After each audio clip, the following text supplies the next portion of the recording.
अब आ गया है? Yes ma'am. हो गया? यस मैम, अब आ गया। चलिए ठीक है।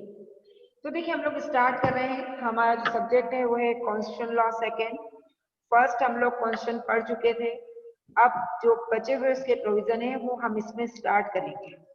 कॉन्स्टिट्यूशन फर्स्ट जो सेकेंड है, सेकेंड में हमें जो अब पढ़ना है उसका जो यूनिट फर्स्ट है, यूनिट फर्स्ट का जो फर्स्ट टॉपिक है उसका नाम है the union territories and tribal areas. That mean संघ राज्य क्षेत्रों और जनजाति क्षेत्र का प्रशासन। The union territories tribal areas यानी संघ राज्य क्षेत्र और जनजाति क्षेत्र। संघ राज्य क्षेत्र और जनजाति क्षेत्र का जो फर्स्ट पॉइंट है वो है इंट्रोडक्शन। देखिए जैसा कि हम जानते हैं कि हमने जब कॉन्स्टिट्यूशन पढ़ा, कॉन्स्टिट्यूशन में हमने ये देखा था उसके इंट्रोडक्शन में कि हमने फेडरल सिस्टम को अपनाया है और फेडरल सिस्टम में हमारे यहाँ जो सेपरेशन ऑफ पावर किया गया है वो यूनियन स्टेट और सेंटर को लेकर किया गया है। हमने देखा था कि हमारे यहाँ स्टेट्स हैं, स्टेट्स के साथ ही साथ हमारे यहाँ यूनियन टेरिटरीज भी काम करती है, यानी कि संघ राज्य क्षेत्र, यूनियन टेरिटरीज स्टेट्स यानी कि संघ राज्य क्षेत्र भी काम करते हैं। तो हमारे यहाँ संघ राज्य क्षेत्र भी होते हैं। क्योंकि हमने ये देख लिया था कि स्टेट में किस प्रकार से लेजिस्लेटिव बॉडी जो कि स्टेट लेजिस्लेचर होता है, एग्जीक्यूटिव बॉडी यानी कि गवर्नर होता है और जुडिशरी बॉडी यानी हाई कोर्ट होता है।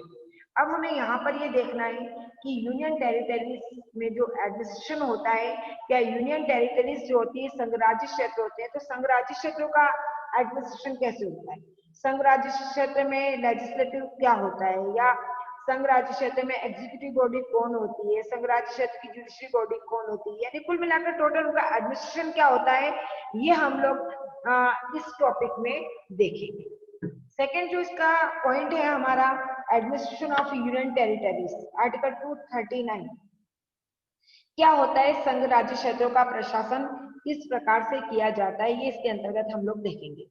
देखिए यूनियन टेरिटरीज का जो एडमिनिस्ट्रेशन होता है वो प्रेसिडेंट के द्वारा किया जाता है। यूनियन टेरिटरीज का जो एडमिनिस्ट्रेशन होता है वो बाय प्रेसिडेंट होता है। तो या तो प्रेसिडेंट के द्वारा होता है या प्रेसिडेंट अपने द्वारा अपॉइंटेड एडमिनिस्ट्रेटर के द्वारा वहां का एडमिनिस्ट्रेशन करता है। दो बातें चीजें हमारे सामने आई। यूनियन टेरिटरीज का जो एडमिनिस्ट्रेशन होता है यानी प्रशासन होता है, संघ राज्य क्षेत्रों का प्रशासन जो होता है वो बाय प्रेसिडेंट राष्ट्रपति के द्वारा किया जाता है, या फिर राष्ट्रपति अपनी ओर से इस कार्य को करने के लिए किसी एडमिनिस्ट्रेटर को अपॉइंट करता है यानी किसी प्रशासक को अपॉइंट करता है। या तो वो खुद करेगा या अपनी ओर से इन कार्यों को करने के लिए एडमिनिस्ट्रेटर को यानी कि प्रशासक को अपॉइंट करेगा। तो राष्ट्रपति खुद करता है प्रेसिडेंट या एडमिनिस्ट्रेटर के माध्यम से अपने इन कार्यों को कर लेता है। प्रेसिडेंट का जो ये पावर होता है वो पार्लियामेंट के द्वारा बनाए गए, मतलब पार्लियामेंट ने ये पावर प्रेसिडेंट को दिया है आर्टिकल 239 में कि प्रेसिडेंट खुद यूनियन टेरिटरीज का एडमिनिस्ट्रेशन करे या फिर वो अपनी ओर से किसी एडमिनिस्ट्रेटर को अपॉइंट कर दे। तो एडमिनिस्ट्रेटर वहां का क्या करेगा, प्रशासन करेगा। मतलब ये प्रेसिडेंट अपनी मर्जी से नहीं कर रहा, प्रेसिडेंट को ये पावर किसने दिया है, कॉन्स्टिट्यूशन ने दिया है। कॉन्स्टिट्यूशन के आर्टिकल 239 के अंतर्गत ये पावर प्रेसिडेंट को दिया गया है कि आप यूनियन टेरिटरीज का एडमिनिस्ट्रेशन करेंगे, और यदि आप नहीं कर पा रहे हैं यानी आपके पास ज्यादा काम है तो आप अपने इस पावर को डेलीगेटेड करके आप अपनी ओर से एडमिनिस्ट्रेटर को यानी प्रशासक को अपॉइंट कर सकते हैं और प्रशासक के द्वारा ये कार्य किया जाएगा। साथ ही एक चीज और इसके अंदर बताई गई है कि प्रेसिडेंट किसी स्टेट के गवर्नर को भी यूनियन टेरिटरीज का एडमिनिस्ट्रेटर अपॉइंट कर सकता है। यानी अगर किसी स्टेट से लगा हुआ यूनियन टेरिटरी है, किसी राज्य के से लगा हुआ संघ राज्य क्षेत्र है, तो अगर यदि प्रेसिडेंट चाहे तो प्रेसिडेंट उस पड़ोस के स्टेट को के गवर्नर को यूनियन टेरिटरीज का प्रशासक बना सकता है। यूनियन टेरिटरीज का को देखने का काम, एडमिनिस्ट्रेशन का काम उसको दे सकता है। तो वही व्यक्ति एक स्टेट का तो गवर्नर है और दूसरा जो कि पास में लगा हुआ यूनियन टेरिटरी है, संघ राज्य क्षेत्र है, तो यूनियन टेरिटरी का वो व्यक्ति क्या है, यूनियन टेरिटरी का वो व्यक्ति एडमिनिस्ट्रेटर है।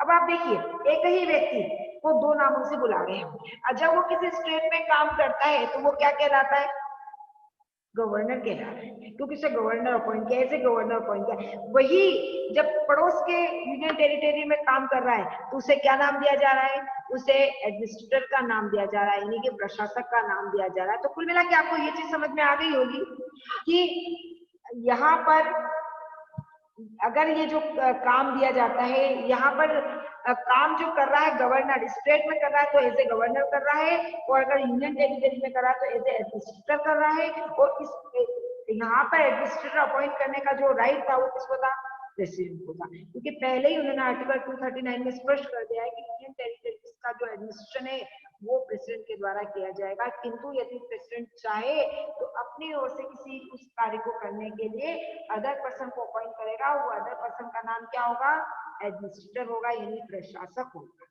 एक बात।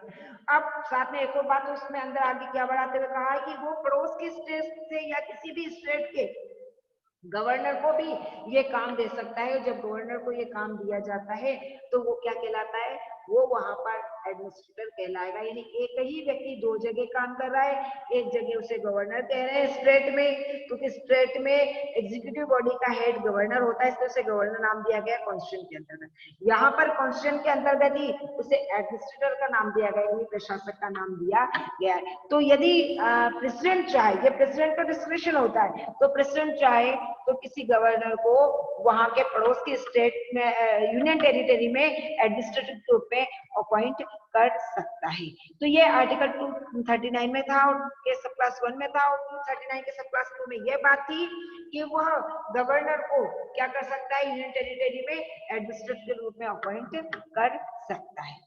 अब जो ये एडमिनिस्ट्रेटर अपॉइंट होता है, या तो एक फ्री पर्सन हो जो कि गवर्नर ही है, वो उसके भी क्या पावर होंगे, और यदि कोई गवर्नर अपॉइंट किया गया एज ए एडमिनिस्ट्रेटर तो उसके क्या पावर होंगे। तो उन्हें कहा कि उन सबके वही पावर होंगे जो कि उन्हें दिए जाए, जो कि कॉन्स्टिट्यूशन के द्वारा एडमिनिस्ट्रेटर को पावर दिए गए। अभी हम आगे पढ़ेंगे कि क्या क्या पावर होते हैं। तो उन्हें वो सारे पावर होते हैं जो उन्हें कॉन्स्टिट्यूशन के द्वारा दिए गए, यानी कि कॉन्स्टिट्यूशन के द्वारा यदि प्रेसिडेंट को दिएगा, प्रेसिडेंट ने अपॉइंट किया है तो प्रेसिडेंट जो पावर देगा वो उन्हें मिलेगी।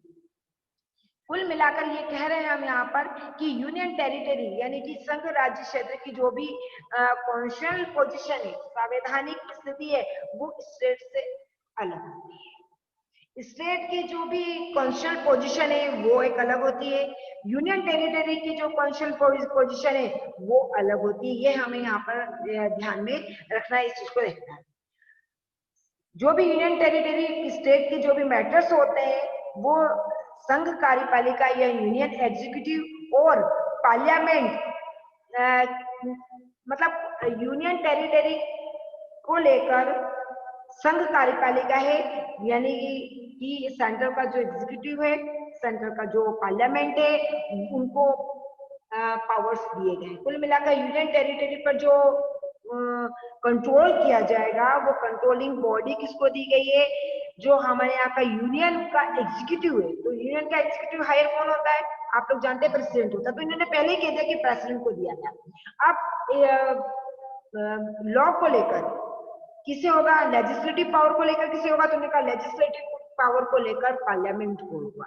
तो अब आपको इसे चीजों को जो कि अभी हमने ये देखा है administration of union territories article 239 जो कि संघ राज्य क्षेत्रों का प्रशासन देखा है, इसमें दो चीजें आपको एक ध्यान रखनी है।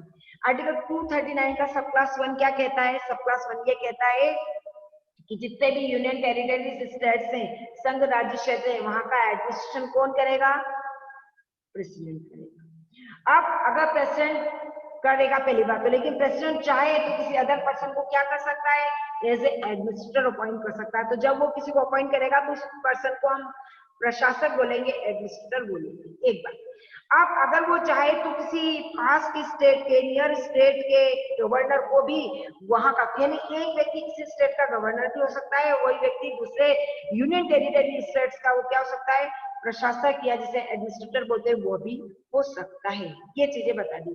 अब साथ ही उन्होंने इसमें क्या कहा है, उसमें ये कहा है कि किसी भी यूनियन टेरिटरी स्टेट जो होते हैं, जो संघ राज्य क्षेत्र होते हैं, उन संघ राज्य क्षेत्र में एग्जीक्यूटिव बॉडी जो होती है, इसकी यूनियन की एग्जीक्यूटिव बॉडी, हम यूनियन स्टेट की एग्जीक्यूटिव बॉडी की बात नहीं करें, यूनियन की एग्जीक्यूटिव बॉडी जो हायर होती है, यानी प्रेसिडेंट होता है, वो यहाँ पर उसको अथॉरिटी दी गई है यूनियन टेरिटरी स्टेट्स के मामले में। और जो लॉ को लेकर होता है। तो पार्लियामेंट होता है यूनियन का जो सर्व संस्था होती है लॉ मेकिंग को लेकर पार्लियामेंट, तो पार्लियामेंट को यहाँ पर पावर दिए गए हैं कि वो यूनियन टेरिटरीज को देखे, वहां पर लॉ को लेकर देखे। तो ये चीज हमने संघ राज्य क्षेत्र का प्रशासन या administration of the union territories को लेकर देखिए। नेक्स्ट अब इसके अंतर्गत जो हम देखने जा रहे हैं वो नेक्स्ट इसमें थर्ड पॉइंट जो इसका अंतर्गत ये दिया गया है, क्रिएशन ऑफ लेजिस्लेचर और council of ministers for union territories, यानी कि कुछ राज्य क्षेत्रों के लिए विधानमंडल या मंत्री परिषदों का सृजन। कुछ राज्य क्षेत्रों के लिए, यूनियन टेरिटरीज में से भी कुछ के लिए, सबके लिए नहीं, ये ध्यान रखना है, कुछ के लिए, सबके लिए नहीं, कुछ के लिए। अब वो कौन कौन से हैं, तो उसमें ये बताया गया आर्टिकल 239 का सब क्लास ए। आप देखिए वहां हमने इसके पहले आर्टिकल 239 का सब क्लास 1 और 2 पढ़ा है, लेकिन यहाँ ए आ गया आर्टिकल 239 का ए क्लॉज। तो आर्टिकल 239 ए में क्या कहा गया, तो आर्टिकल 239 ए में बोला गया है कि पार्लियामेंट को लॉ के द्वारा पांडेचरी यूनियन टेरिटरी स्टेट्स का काय के लिए बोला गया है, पांडेचरी के।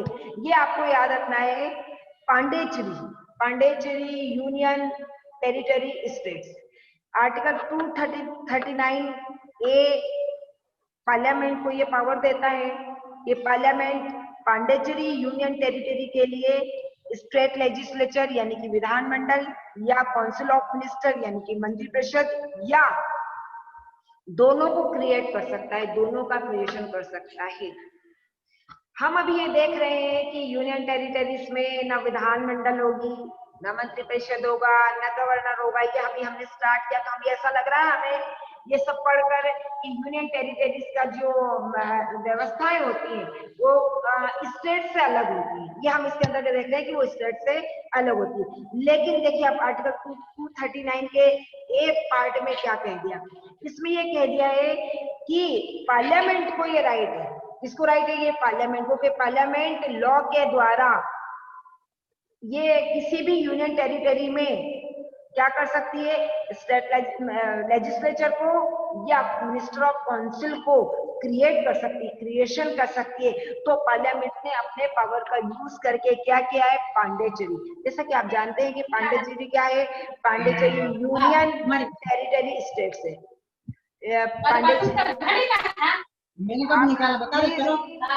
विशाखा आपका ये ऑडियो करो, आप म्यूट करो, आप विशाखा आपका ऑडियो म्यूट करो please. Yes ma'am. Audio mute करो, आपका ऑडियो अनम्यूट है तो आवाज आ रही है आपके घर की। तो देखिए यहाँ पर ये बताया गया है कि पांडेचरी जो यूनियन टेरिटरी से, तो पांडेचरी के लिए पार्लियामेंट ने आर्टिकल 239 ए के अंतर्गत स्टेट लेजिस्लेचर और मिनिस्टर ऑफ काउंसिल दोनों को ही क्रिएट किया जा सकता है, ऐसा पावर पार्लियामेंट को दिया गया। और पार्लियामेंट ने आर्टिकल 239 के अंतर्गत ये कहा है कि हम पांडेचरी में स्टेट लेजिस्लेचर को भी बना सकते हैं, विधानमंडल को, और मिनिस्टर ऑफ काउंसिल को भी हम कर सकते हैं। ऐसा जो वहां का लेजिस्लेचर होगा वो लेजिस्लेचर या तो इलेक्टेड होगा कि वहां पर इलेक्शन किए जाएंगे, या फिर नॉमिनेट होगा। मतलब वहां का जो लेजिस्लेचर होगा उस लेजिस्लेचर में या तो इलेक्शन किया जाएगा या फिर नॉमिनेट होंगे, या पार्शियल इलेक्टेड होंगे या पार्शियल नॉमिनेट होंगे। ये वहां पे जो उन्हें बनाया उसको उसके अकॉर्डिंग वो लोग कर सकते हैं। ऐसा जो लेजिस्लेचर होगा वहां का, उसके पावर्स और उसके एक्ट वही होंगे जो कि लॉ के द्वारा उन्हें दिए जाए। इसका मतलब ये नहीं कि स्टेट लेजिस्लेचर जो जो पावर का यूज करता है वो भी ये लोग करेंगे, ऐसा नहीं। उन्हें स्पष्ट कह दिया कि हम अगर वहां पर पांडेचेरी में स्टेट लेजिस्लेचर या मिनिस्टर ऑफ काउंसिल को क्रिएट करते हैं, उसका क्रिएशन करते हैं, तो उनके जो वर्क होंगे, उनके जो पावर्स होंगे, उनके वर्क और पावर्स वही होंगे जो कि क्या किए जाए, उन्हें दिए जाए। जो दिए जाएंगे वो उन्हें कैसे देंगे, बाय लॉ, विधि के द्वारा जो उन्हें दिए जाएंगे वही उसका यूज करेंगे। तो ये किस चीज के लिए कही गई है, ये उन्होंने कह दिया है पांडेचेरी के लिए किया गया है। अब मान लीजिए उन्होंने कहा है कि ऐसा लगता है कि वहां तुरंत किसी लॉ की आवश्यकता है, पांडिचेरी में किसी लॉ की जरूरत पड़ रही है किसी भी तरीके से, तो उन्होंने कहा जो वहां का एडमिनिस्ट्रेटर होगा, यानी जो वहां का प्रशासक होगा, वो प्रशासक क्या कर सकेगा, वो प्रशासक ऑर्डिनेंस बना सकेगा। जैसा कि हम जानते हैं कि जब हमारे स्टेट में स्टेट लेजिस्लेचर होता है, स्टेट लेजिस्लेचर सेशन में नहीं होता है, तो ऐसी स्थिति में गवर्नर को क्या होता है, ऑर्डिनेंस का राइट होता है कि वो ऑर्डिनेंस को जारी करे। तो यहाँ पर भी उन्होंने कह दिया है कि यदि किसी समय यूनियन टेरिटरीज में किसी लॉ की जरूरत पड़ रही है, तो ऐसी स्थिति में क्या कहा उन्होंने कि वहां का जो प्रशासक होगा, जो वहां का एडमिनिस्ट्रेटर होगा, एडमिनिस्ट्रेटर के द्वारा क्या किया जाएगा, ऑर्डिनेंस को बनाया जाएगा, ऑर्डिनेंस को पारित किया जाएगा। किंतु अगर एडमिनिस्ट्रेटर ऐसे ऑर्डिनेंस बनाता है तो उसको सबसे पहले प्रेसिडेंट से इस बात की प्री कंसेंट लेनी होगी, यानी कि एडमिनिस्ट्रेटर अपनी मर्जी से वहां पर किसी भी प्रकार का कोई ऑर्डिनेंस नहीं बना सकता जब तक कि उसने प्री कंसेंट प्रेसिडेंट से नहीं ले ली। तो उसे पहले प्री कंसेंट लेनी होगी प्रेसिडेंट से, क्योंकि ये बात आपको ये समझनी चाहिए कि आर्टिकल 239 के सब क्लास 1 में क्या कहा था कि यूनियन टेरिटरीज के जो स्टेट्स हैं उसको कौन गवर्न करेगा, प्रेसिडेंट करेगा। अब प्रेसिडेंट ने अपनी ओर से किसी व्यक्ति को अपॉइंट किया तो अपनी ओर से अपॉइंट किया, इसका मतलब ये नहीं कि वो वहां पर ऑर्डिनेंस भी पारित करने लगे। ऑर्डिनेंस पारित कर सकता है, लेकिन ऑर्डिनेंस पारित करने के लिए उसे सबसे पहले किसकी प्री कंसेंट लेनी होगी, प्रेसिडेंट की प्री कंसेंट लेनी होगी। और प्रेसिडेंट की प्री कंसेंट के बाद वो क्या कर सकता है, ऐसे ऑर्डिनेंस बना सकता है।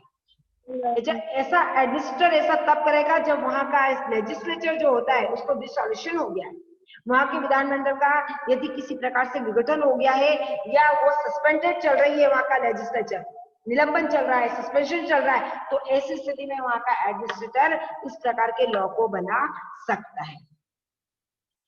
अब ऐसे ऑर्डिनेंस का भी वही इंपॉर्टेंस होती है जो कि हम हाँ बोलिए मैम। आप स्क्रीन शेयर कर रहे हो क्या?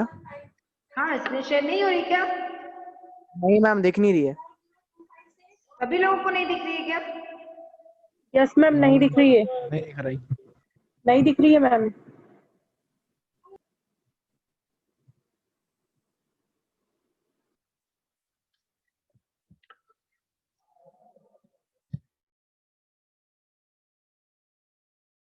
अभी दिखना बंद हुई कि हुई नहीं थी?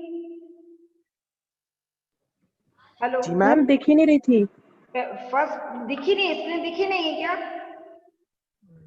नो मैम, नहीं हो रही है सबसे। अरे तो पहले बोलना था ना, मैं तो कब से इसमें भी चल रही है स्क्रीन। उसके बाद से स्क्रीन दिख ही नहीं रहा था। नहीं, मेरा वाईफाई अनस्टेबल था तो मेरे को लगा शायद मेरे कनेक्शन में भी दिक्कत हो सकती है, लेकिन फिर अभी तक नहीं दिख रहा था। मैम, ऑडियो भी क्लियर नहीं आ रही है। अब हुई शेयर, स्क्रीन शेयर हुई अब? हाँ मैम, अब दिख गई। अब दिख रही ना? ओके। हाँ तो देखिए जो हम इसका तो आपको मैं फिर से बता दूं क्या इसकी स्क्रीन? देखिए ये यस मैम। हमने यहाँ से स्टार्ट किया है, ये देखिए आप इसको, ठीक है। ये थर्ड पॉइंट चल रहा है हमारा, क्रिएशन ऑफ लेजिस्लेचर और council of minister for union territories, ठीक, ये हो चल रहा है वाला।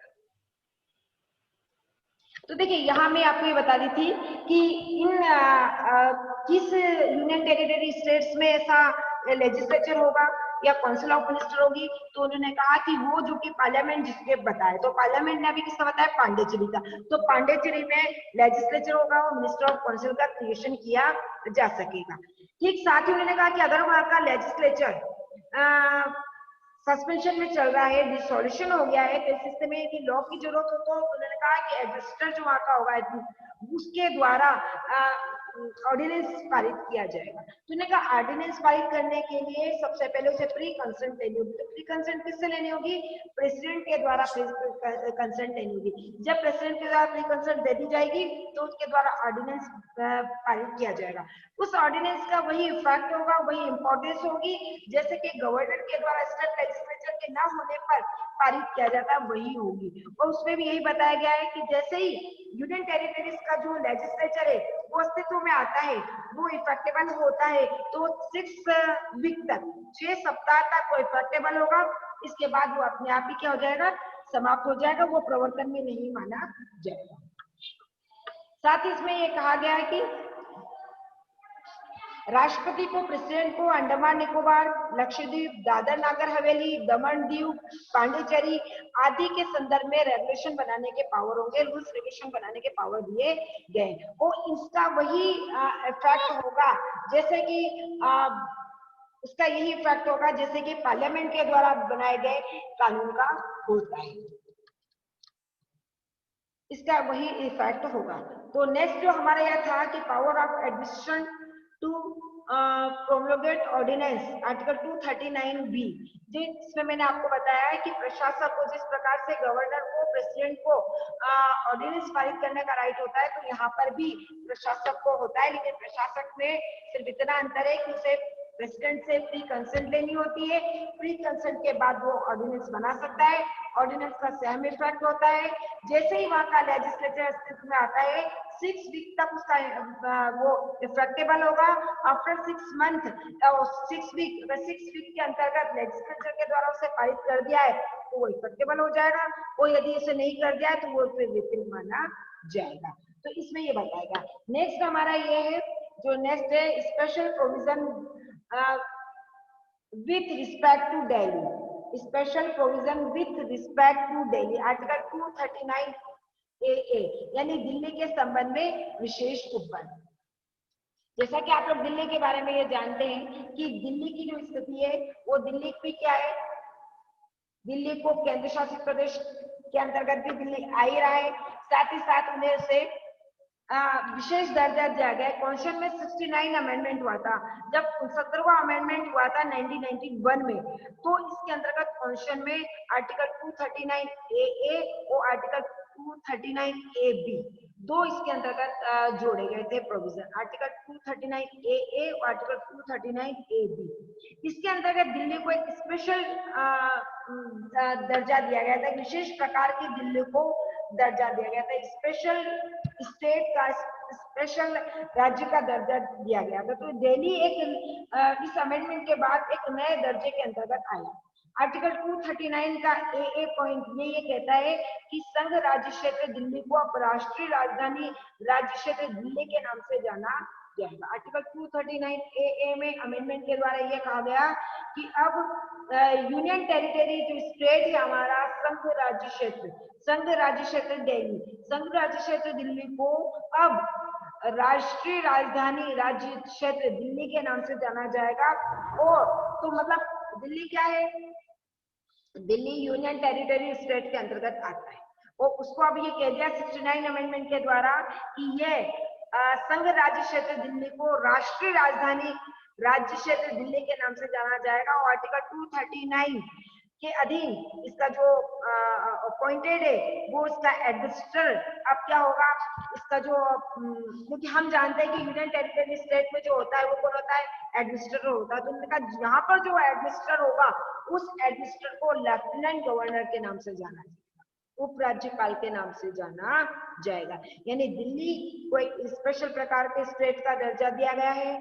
वहां जो व्यक्ति वो क्या है, यूनियन टेरिटरी स्टेट के अंतर्गत आएगा, और वहां पर जो व्यक्ति जिसे कि हम बाकी यूनियन टेरिटरी स्टेट में क्या बोलते हैं, बाकी यूनियन टेरिटरी स्टेट्स में हम लोग उसको ये बोलते हैं कि ये एडमिनिस्ट्रेटर है, ये प्रशासक है। लेकिन उन्होंने कहा कि नहीं, वो वहां पर प्रशासक की काउंटिंग में नहीं आएगा, उसे हम क्या कहेंगे, उसमें यहाँ पर बताया गया कि लेफ्टिनेंट गवर्नर यानी उपराज्यपाल के नाम से जाना जाएगा। यानी कि वहां का जो प्रशासक है वो उपराज्यपाल, और आपने सुना भी होगा, टीवी पे न्यूज भी देखी होगी कि जो भी वहां पर जो रहता है वो उपराज्यपाल के नाम से जाना जाता है, लेफ्टिनेंट गवर्नर के नाम से जाना जाता है। तो आर्टिकल 239 AA राष्ट्रीय राजधानी राज्य क्षेत्र के लिए एक विधानसभा का एक लेजिस्लेचर को क्रिएशन करता है। मैंने आपको इसके पहले ये बताया था कि आर्टिकल 239B में पांडिचेरी को किया था उन्होंने, कि वहां एक लेजिस्लेचर का क्रिएशन किया था। तो अब यहाँ पर आर्टिकल 239 AA के अंतर्गत ये कह दिया कि दिल्ली में भी क्या होगा, लेजिस्लेचर होगा। तो वहां पर भी लेजिस्लेचर का क्रिएशन किया गया, और वहां के स्टेट लेजिस्लेचर जो है, वहां का विधानसभा है, उसकी जो भी संख्या रहेगी, नंबरिंग रहेगी, उनके जो एक्ट्स रहेंगे वो सभी पार्लियामेंट के द्वारा रेगुलेट किए जाएंगे। अब वहाँ का जो लेजिस्लेचर है उसके क्या वर्क होंगे, इनकी कितनी नंबरिंग होगी, ये सब चीजें कौन डिसाइड करेगा? तो ये सारी चीजें जो डिसाइड की जाएगी वो पार्लियामेंट के द्वारा की जाएगी, मतलब पार्लियामेंट उस पर रेगुलेशन रखेगा। हम बाकी अदर स्टेट की यदि बात करते हैं तो अदर स्टेट के लिए तो ये है कि हमारे कॉन्स्टिट्यूशन में कुछ प्रोविजंस दिए गए है ना, स्टेट की अपनी स्टेट लेजिस्लेचर दी गई है, एग्जीक्यूटिव पावर दिए गए हैं और जुडिशियल पावर दिए गए, लेकिन ये जो कि स्टेट से इसकी स्थिति अलग होती है। तो यहाँ पर उन्होंने कह दिया है कि चूंकि यूनियन टेरिटरी स्टेट्स के अंतर्गत आएगा तो दिल्ली भी उसके अंतर्गत आएगा, तो दिल्ली के लिए उन्होंने कह दिया है कि वहाँ का जो लेजिस्लेचर रहेगा वो उनके कितने मेंबर्स रहेंगे वो सब क्या होगा, इन सबको पार्लियामेंट के द्वारा रेगुलेट किया जाएगा। पार्लियामेंट इसके लिए समय समय पर नियम बनाएगी और उसका रेगुलेशन रहेगी। अब वहां का स्टेट लेजिस्लेचर राष्ट्रीय राजधानी राज्य क्षेत्र के संपूर्ण अथवा किसी भाग के लिए राज्य सूची अथवा संवर्ग की सूची में विनिर्दिष्ट विषयों में से किसी संबंध में विधि बनाने की शक्ति होगी। देखिए इसका ये मतलब है कि मैं आपको पहले भी बता चुकी थी जब कॉन्स्टिट्यूशन फर्स्ट पढ़ा था हमने कि 3 प्रकार की लिस्ट होती है, यूनियन लिस्ट, स्टेट लिस्ट और कॉन्करेंट लिस्ट। यूनियन लिस्ट में जितने भी सब्जेक्ट दिए गए उस पर लॉ बनाने का राइट किसको होता है? पार्लियामेंट को होता है। स्टेट लिस्ट में जितने भी सब्जेक्ट्स दिए गए उन पर लॉ बनाने का राइट स्टेट लेजिस्लेचर को होता है। कॉन्करेंट लिस्ट में दोनों को होता है, स्टेट लेजिस्लेचर भी बना सकता है लॉ और अपना पार्लियामेंट भी बना सकता है, यूनियन लेजिस्लेचर भी बना सकता है। अब यहाँ पर उन्होंने ये कह दिया है कि ये जो संघ राज्य क्षेत्र है इसके संदर्भ में क्या किया जाए, तो उन्होंने ये कहा कि इस संदर्भ में जितने भी स्टेट लिस्ट के जो सब्जेक्ट्स दिए गए हैं और जितने भी कॉन्करेंट लिस्ट के जो सब्जेक्ट दिए गए हैं उसमें विधि बनाने की शक्ति वहां का जो लेजिस्लेचर है उसको होगी, वहां के लेजिस्लेचर को होगी। लेकिन साथ ही उन्होंने कह दिया कि स्टेट लिस्ट की जो स्टेट लिस्ट का जो प्रविष्टि है 1, 2, 18, 64, 65, 66 इससे रिलेटेड जितने भी लॉ होंगे उसको उनसे रिलेटेड लॉ बनाने का राइट नहीं होगा। अब हमें स्टेट लिस्ट को खोलना पड़ेगा। अब अगर हम इसको डीप में देखना चाहते हैं कि वास्तव में इसकी जो प्रविष्टि नंबर 1 क्या है, 2 क्या है, 18 क्या है, 64, 65, 66 क्या है, जिससे रिलेटेड सब्जेक्ट्स को लेकर लॉ बनाने का राइट यहाँ नहीं दिया गया है। यानी कि ये जो यूनियन टेरिटरीज की जो लेजिस्लेचर होगा उनको स्टेट लिस्ट पर लॉ बनाने का राइट है, जो सब्जेक्ट्स दिए गए। कॉन्करेंट लिस्ट के जो सब्जेक्ट दिए गए वहां पर भी राइट है, लेकिन उन्होंने कहा कि स्टेट लिस्ट की जो ये प्रविष्टि है इसके संदर्भ में इससे रिलेटेड लॉ बनाने का उन्हें राइट नहीं होगा, इससे रिलेटेड वो लॉ नहीं बना सकते हैं। साथ ही उन्होंने कहा कि यदि यूनियन टेरिटरी स्टेट्स में किसी प्रकार का जो लेजिस्लेचर काम करता है अगर वो लॉ बनाने का राइट दिया गया, इसका मतलब नहीं कि पार्लियामेंट वहां के लिए कोई राइट नहीं बना सकते, मतलब उनका लॉ बनाने का जो ये राइट है किसी भी प्रकार से पार्लियामेंट के जो पार्लियामेंट को जो लॉ बनाने का राइट है उसको कम नहीं करता, उसको सीमित नहीं करता। पार्लियामेंट चाहे तो फिर भी उसके लिए कानून बना सकता है। यहाँ पर अगर इसको स्टेट लेजिस्लेचर को स्टेट यूनियन टेरिटरी का जो लेजिस्लेचर है उसको लॉ बनाने का राइट दिया गया है तो वो पार्लियामेंट के लॉ बनाने के राइट को किसी भी प्रकार से कम नहीं करता है, ये इसके अंतर्गत दिया गया है।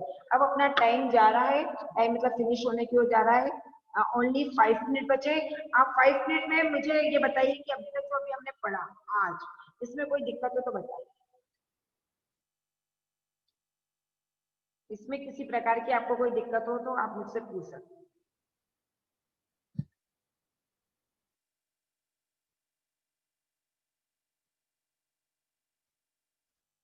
ये जब भी हमने 4 और 5 पॉइंट पढ़े हैं इसमें किसी को कोई दिक्कत है क्या?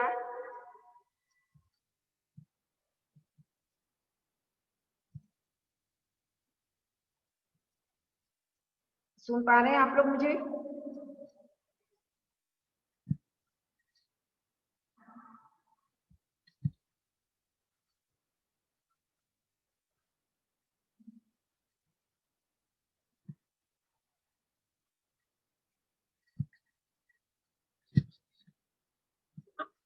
हेलो,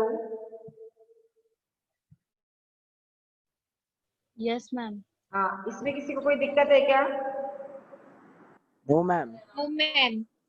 चलिए फिर भी आप इसको पढ़ लीजिएगा, अगर कोई प्रॉब्लम होती है तो इसको अपन नेक्स्ट क्लास स्टार्ट करेंगे, क्योंकि अभी हमारा चल रहा है कोई होगी इसमें तो हम डिस्कशन कर लेंगे। और आज की जो क्लास है उसकी आप लोग अटेंडेंस अपने ग्रुप में शेयर कर दीजिएगा, ताकि मैं रोज क्या कि अपना एक रजिस्टर बना लिया मैंने, उस पर मैं अपडेट कर सकूं कि आज कौन कौन क्लास में प्रेजेंट है। और इधर से प्रिया आपको अटेंडेंस लेनी है, उधर से रक्षिता आपको लेनी है, ठीक है। Okay ma'am. तो प्रिया और रक्षिता अभी आपकी क्लास से आप एक एक है, बाकी क्लास से भी जो जो लोग अटेंडेंस ले रहे हैं मैं इनका एक ग्रुप बनाऊंगी। तो वो मुझे 7 डेज में हम लोग एक मीटिंग करेंगे, तो वो मुझे आप लोग ये रिपोर्ट करिएगा कि आपकी 7 डेज में कितनी क्लासेस हुई है, कितनी रेगुलर चल रही है, कितनी नहीं चल रही है, क्योंकि एचओडी मैडम ने ये थोड़ा मुझे वर्क दिया है। तो हम अपना एक ग्रुप बना लेंगे, हर एक क्लास से हम एक एक स्टूडेंट या दो दो को ले लेंगे अभी, और मैं उनसे डिस्कशन कर लूंगी। वो उसमें आपको सिर्फ मुझे रिपोर्टिंग करनी है कि 7 days 6 days Monday to Saturday आपकी क्लास की पोजीशन क्या थी। जहां तक रहा, अब आपके ग्रुप में मैडम ने शायद शेयर कर दिया होगा टाइम टेबल, तो उसमें मेरी आपकी क्लास अल्टरनेट है, मतलब 1 बाय 1 दिन छोड़कर है, Yes, ये ma'am. ध्यान रखना आपको ना। तो बाकी एक दिन पहले जब भी अपनी क्लास होगी मैं आपको अपना आईडी और टाइम बिल्कुल शेयर कर दूंगी, तो उसके अकॉर्डिंग अपनी हो जाएगी क्लासेस। बाकी सब्जेक्ट और क्लासेस को लेकर मैं एक ग्रुप बनाऊंगी बहुत जल्दी आप लोगों के साथ, ताकि हम उसको डिस्कशन कर लेंगे। और एचओडी मैडम को भी मैं उस ग्रुप में इंक्लूड करूंगी। तो एचओडी मैडम के साथ हमारी वीकली एक मीटिंग होगी, ताकि ये अपडेशन हो हमें कि हमारा सिलेबस कैसा चल रहा है और कितना सिलेबस हो गया है, कितना रिमेनिंग है, ये सारी चीजों को लेकर डिस्कशन किया जाएगा। तो आज मैं मैडम से मीटिंग करके बहुत जल्दी एक नया अपना ग्रुप बन जाएगा, ठीक है। चलिए आप लोग ग्रुप में आए, मैं मैसेज कर दीजिएगा। Okay, thank you thank you ma'am.